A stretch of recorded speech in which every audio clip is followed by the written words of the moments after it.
Hello students, welcome to English class. In the previous class, I've explained you about letter A. We have done the introduction part. I have told you what the letter A, what the chapter is all about.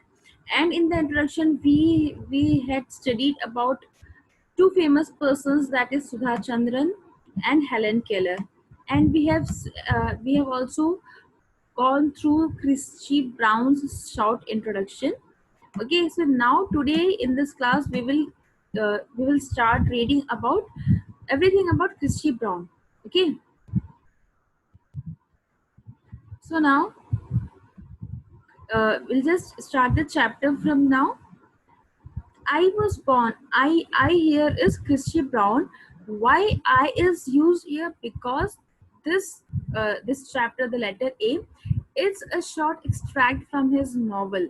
In the introduction part, we have read about his novel, which was entitled My Left Foot, and this chapter is just a small part, a small extract from his novel. ठीक है, introduction में जो हमने पढ़ा था कि Christie brown ने अपनी ऑटोबायोग्राफी लिखी थी जो कि एक नॉवल में कन्वर्ट हुई थी, उसी नॉवल का एक पार्ट है ये चैप्टर, इस वजह से यहाँ पर आई दिया गया है. I is the speaker himself is none other than Christy Brown. So we'll just start the chapter now. I was born in the Rotunda Hospital on 5th June 1932. There were 9 children before me and 12 after me. So I belong to the middle group. Out of this total of 22, 17 lived, but 4 died in infancy, leaving 13 of us in the family. Mine was a difficult birth, I am told. Both mother and son almost died after my birth. I was kept in hospital for a while. So यहाँ पे start ही बता रहे हैं उनकी birth से लेकर के कि जिस टाइम उनका बर्थ हुआ था तब से ही चैप्टर आपको तब से आपको बताया गया है. यहाँ पे क्रिस्टी ब्राउन का बर्थ जो है रोचंडा हॉस्पिटल में हुआ था ऑन 5 जून 1932. इनका बर्थ हुआ था एंड इनकी पूरी फैमिली में क्रिस्टी ब्राउन के पहले 9 चिल्ड्रंस ऑलरेडी थे एंड इनके बाद 12 थे. ओके, एंड ये जो है ये मिडिल ग्रुप में थे क्योंकि इनके पहले भी 9 थे और इनके बाद भी 12 इनके टोटल सिबलिंग्स थे. एंड ये जो टोटल 22 चिल्ड्रंस थे, इनमें से 17 जिंदा थे और 4 की डेथ हो चुकी थी. ठीक है, इन्फेंसी दैट इज छोटे 1-1.5 साल की एज के अंदर ही 4 बच्चों की डेथ हो चुकी थी. ठीक है, अब जिससे कि इनके जो फैमिली में थे 13 चिल्ड्रन रह चुके थे. ओके, एंड यहाँ पे बता रहा है कि इनका जो बर्थ था वो काफी ज्यादा डिफिकल्ट बर्थ था. ये क्रिस्टी को बताया जाता था ओके कि जो उनका जो बर्थ हुआ था काफी क्रिटिकल टाइम था और उस दौरान जब इनका बर्थ हो रहा था उस दौरान क्रिस्टी की और इनके मदर दोनों की डेथ हो सकती थी. ठीक है, कंडीशन इतनी ज्यादा क्रिटिकल हो गई थी कि दोनों की डेथ हो सकती थी, लेकिन विद गॉड ग्रेस दोनों बच गए थे. और लेकिन क्रिस्टी ब्राउन की बर्थ में बहुत ज्यादा डिफिकल्टीज आई थी, इस वजह से उनके बर्थ के बाद उन्हें कुछ समय के लिए हॉस्पिटल में रखा गया था. So this was about his birth कि उनका बर्थ 5 जून को हुआ था और इनके बर्थ से पहले इनकी फैमिली में 9 चिल्ड्रन थे और इनके बाद 12 और चिल्ड्रन आए थे और इस वजह से बीच में थे, इस वजह से मिडिल एज ग्रुप के थे. सो ये जो टोटल 22 चिल्ड्रन थे इनमें से 17 जिंदा थे और 4 की डेथ हो चुकी थी. ओके, और इनका जो बर्थ था वो काफी ज्यादा क्रिटिकल रहा है और इनके बर्थ के दौरान इनके मदर की और क्रिस्टी दोनों की भी डेथ हो सकती थी, बट विद गॉड्स ग्रेस दोनों बच गए, लेकिन इनकी बर्थ के बाद इन्हें कुछ समय के लिए हॉस्पिटलाइज किया गया था. It was my mother who first saw that there was something wrong with me. I was about 4 months old at that time. She noticed that my head had a habit of falling backward. She attempted to correct this by placing her hand on the back of my neck to keep it steady, but when she took it away back, it would drop again. That was the first warning sign. सो यहाँ पे Christie brown बता रहे हैं कि उनकी mother ही थी जिन्होंने सबसे पहले नोटिस किया था कि क्रिस्टी के साथ कुछ गड़बड़ है. ठीक है, कुछ तो भी अनयूजुअल है क्रिस्टी के साथ. उन्होंने सबसे पहले नोटिस किया कि जो क्रिस्टी का हेड है वो बार बार गिर जाता था.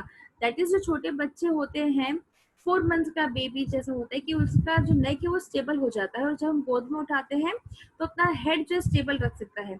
लेकिन क्रिस्टी के साथ प्रॉब्लम ये थी कि 4 मंथ्स के होने के बाद भी उनका जो नेक है वो स्टेबल नहीं हो पा रहा था।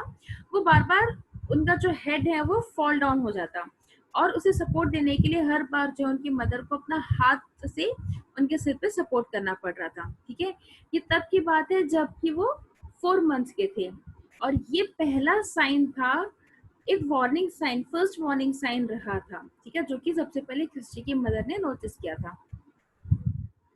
Then she became aware of other defects as I got older.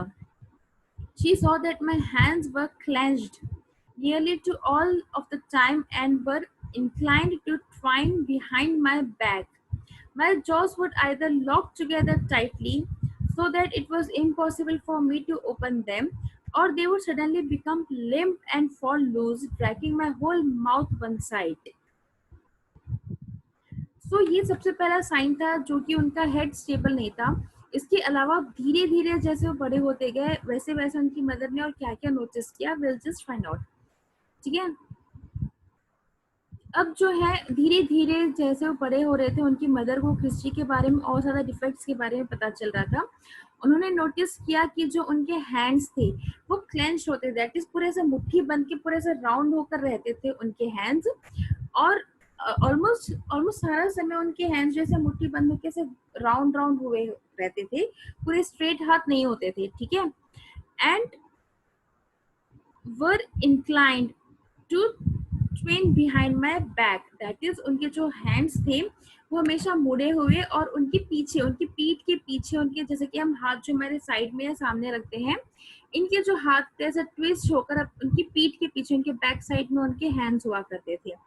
और जो उनका जॉ पार्ट था, दैट इज ये वाला पार्ट, जो उनके जॉस थे वो या तो कभी एकदम टाइटली बंद हो जाते कि उनका माउथ खुल भी नहीं पाता, या नहीं तो कई बार एकदम ऐसे लूज होके जॉ ऐसे होके फॉल डाउन हो जाता और वापस से जॉस उनके ऊपर ही नहीं हो पाते। ठीक है, ये फर्दर और धीरे धीरे उनकी सिम्टम्स उनकी मदर ने नोटिस किया था। At 6 months, I could not sit up without having a mountain of pillows around me. At 12 months, it was the same. My mother got very worried and told my father her fears, and they decided to seek medical advice. I was a little over a year old when they began to take me to hospitals and clinics. अब ये तो symptoms हो गए। अब जब वो 6 months के थे, जनरली 3-4 मंथ्स का बेबी जो है वो बैठने लगता है, लेकिन क्रिस्टी जो है 6 मंथ्स के हो गए थे तब भी वो बैठ नहीं पाते थे। उनको अगर बिठाना होता तो उनके पीछे बहुत सारे पिलोज, जैसे कि पिलोज का एक माउंटेन सा बना के पिलोज के सारे उन्हें बैठाना पड़ता। ठीक है, जब वो 6 मंथ्स के थे। पर जब वो 1 ईयर के हुए तब भी उनके साथ यही कंडीशन थी। वन ईयर का जो बच्चा होता है जनरली वो चलने लगता है, लेकिन क्रिस्टी जो है 1 ईयर के हो गए तब तक भी वो बिना पिलो के सपोर्ट के वो बैठ नहीं पाते थे। So this was the time जब उनके मदर बहुत ज्यादा वरीड हो गए थे क्रिस्टी को लेकर, और फिर उन्होंने क्रिस्टी के फादर से जो उनके मन के सारे फियर्स थे, जो क्रिस्टी के साथ फिजिकली प्रॉब्लम थी, इसके बारे में क्रिस्टी की मदर ने क्रिस्टी के फादर को बताया। और तब उन्होंने डिसाइड किया कि उन्हें अब मेडिकल एडवाइस लेनी चाहिए। और जब क्रिस्टी 1 ईयर के हुए थे, दैट वाज अ टाइम जब क्रिस्टी को डॉक्टर के पास ले जाना स्टार्ट किए थे। सो 1 ईयर के होने तक क्रिस्टी में जो फिजिकल डिसेबिलिटीज के जो सिम्टम्स थे उसमें थे उनका नेक स्टेबल नहीं रहना और वो बैठ नहीं पाना ठीक से, और उनके जो हैंड्स थे वो पूरी तरीके से ट्विस्टेड होते थे और वो उनकी बैक साइड रहते थे। ठीक है, ये प्रॉब्लम्स उन्होंने नोटिस की जब वो 1 ईयर के थे, और तब इन्होंने डिसाइड किया था कि क्रिस्टी को अब डॉक्टर की एडवाइस की जरूरत है। They were convinced that there was something definitely wrong with me, something which they could not understand or name, but which was very disturbing. Almost every doctor who saw and examined me labeled me a hopeless case. So now अब जो है उनके parents को इतना ज्यादा, ये लोग इतने ज्यादा कन्विंस हो गए थे कि वो श्योर थे कि क्रिस्टी के साथ कुछ ना कुछ तो गड़बड़ है। ठीक है, लेकिन उन्हें नहीं पता था कि एग्जैक्टली क्या प्रॉब्लम है क्रिस्टी के साथ और जो उनकी बीमारी है उसे क्या नेम देना चाहिए। ठीक है, और ऑलमोस्ट जितने भी डॉक्टर के पास क्रिस्टी को लेकर गए थे, हर किसी ने यही कहा था कि Christy it's a hopeless case, इसे ठीक होने की कोई भी उम्मीद नहीं है। Many told my mother very gently that I was mentally defective and would remain so. They assured her that nothing could be done for me. However, my mother refused to accept this truth that I was beyond cure.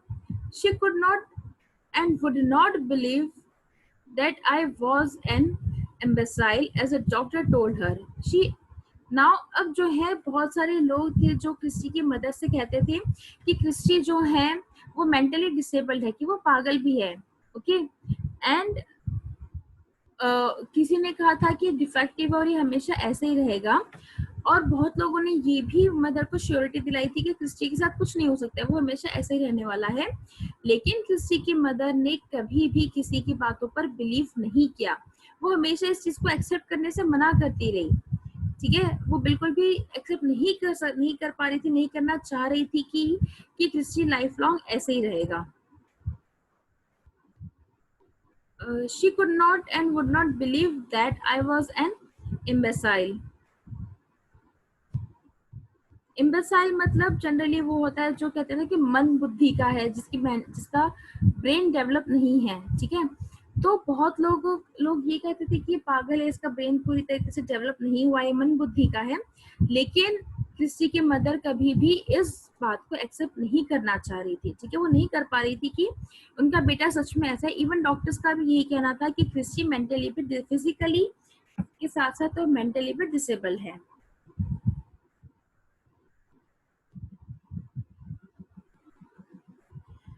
She had not a scrap of evidence to support her conviction that though my body was crippled, my mind was not. Now, अब जो है जो Christie की mother हैं, वो जो है वो उनका ये कहना था कि उनके पास ऐसा कोई भी एक छोटा सा भी एक एविडेंस नहीं है जो इस चीज को प्रूव कर सके कि क्रिस्टी मेंटली डिसेबल्ड है, ठीक है। जो फिजिकल डिसेबिलिटी थी क्रिस्टी की वो दिखाई दे रही थी, लेकिन ऐसा कोई भी प्रूफ, कोई भी सबूत नहीं था जो कि ये प्रूफ कर सके कि क्रिस्टी मेंटली भी डिसेबल्ड है, ठीक है। और वो इस चीज को इसी वजह से बिल्कुल भी एक्सेप्ट नहीं करना चाह रही थी, और ना ही कन्विंस हो रही थी कि क्रिस्टी डिसेबल्ड है, ठीक है। ऑल्दो उनकी बॉडी क्रिपल्ड थी, हैंडीकैप थी, लेकिन उनका माइंड हैंडीकैप नहीं था, ये श्योर थी क्रिस्टी की मदर, ठीक है। अब जितना भी लोग उन्हें कहते गए थे क्रिस्टी के बारे में, डॉक्टर्स कहते गए थे कि फिजिकली और मेंटली डिसेबल्ड है, सभी के बार बार इस चीज को कहने के बावजूद भी क्रिस्टी की मदर बिल्कुल भी इस चीज को एक्सेप्ट नहीं कर रही थी कि क्रिस्टी जो है वो मेंटली डिसेबल्ड है। They regarded me as just something to be fed and washed and then put away again and not as a human.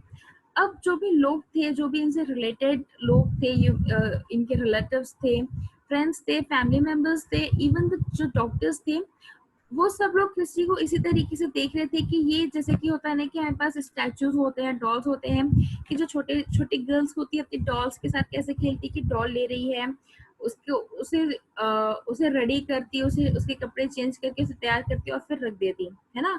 इसी तरीके से सब लोग रिगार्ड कर रहे थे कि क्रिस्टी भी ऐसा है कि बस हमें उसे लेना है, उसे खाना खिलाना है, उसे नहला के उसे रेडी करना और वापस से उसे वहां पर बिठा देना है, ठीक है। एक टॉय की तरह, जो कि ऐसा टॉय जो कि अपने आप से कुछ नहीं कर सकता है, उससे कंपेयर किया जा रहा था क्रिस्टी को, okay. It was then that mother decided to take matters into her own hands. I was her child and therefore a part of the family. No matter how dull and incapable I might grow up to be, she was determined to treat me just like the others. अब जब Christie की mother ने ये देखा कि हर कोई इसी तरीके से कह रहा है कि क्रिस्टी एक होपलेस केस है, वो अपने आप से कुछ नहीं कर सकता है, तब उनकी मदर ने डिसाइड किया कि अब क्रिस्टी की देखभाल मैं अपने तरीके से करूंगी। वो मेरा चाइल्ड है, ठीक है। एक मदर के लिए उसके सारे बच्चे इक्वली होते हैं। अगर कोई बहुत ज्यादा इंटेलिजेंट है, कोई डम है, कोई फिजिकली स्ट्रांग या कोई हैंडीकैप है, बच्चा कैसा भी हो, मदर के लिए सारे बच्चे इक्वल ही होते हैं, ये वो उनका खुद का चाइल्ड है। तो अपने चाइल्ड के साथ इस तरीके से होता हुआ इस तरीके का डिस्क्रिमिनेशन वो नहीं देख सकती है। इस वजह से क्रिस्टी की मदर ने डिसाइड किया था कि अब क्रिस्टी का मैटर वो अपने हाथ लेंगे और वो अपने अकॉर्डिंग, अपने हिसाब से अपने बेटे का ध्यान रखेगी, ठीक है। अब वो कह रहे फर्दर वो कह रहे थे कि कितना भी चाहे क्रिस्टी सभी के हिसाब से कितने भी वो इनकेपेबल क्यों ना हो, या बड़े होते होते उनमें कितनी ज्यादा इनएबिलिटीज क्यों ना आती रहे, ठीक है, लेकिन उनकी मदर पूरी तरीके से डिटरमाइंड थी कि वो उन्हें उसी तरीके से ट्रीट करेगी जैसे कि बाकी सारे बच्चों को ट्रीट किया जा रहा है, ठीक है। That was a momentous decision as far as my future was concerned. तो ये जो डिसीजन था जो उनकी मदर ने लिया था कि अब वो ना डॉक्टर की सुनेगी ना किसी रिलेटिव या फैमिली वालों की या फ्रेंड की सुनेगी, वो उनके बच्चे को उनके हिसाब से ही अब ट्रीट करेगी। ये एक बहुत ही इम्पोर्टेंट डिसीजन था जो कि क्रिस्टी की मदर ने लिया था, और इसी डिसीजन के बेसिस पे क्रिस्टी का पूरा फ्यूचर डिटरमाइंड था। सो आई होप जितना अभी हमने पढ़ा है क्रिस्टी के बारे में, इतना आप लोगों को समझ में आया है। इसके आगे का हम नेक्स्ट क्लास में पढ़ेंगे। Okay, thank you all.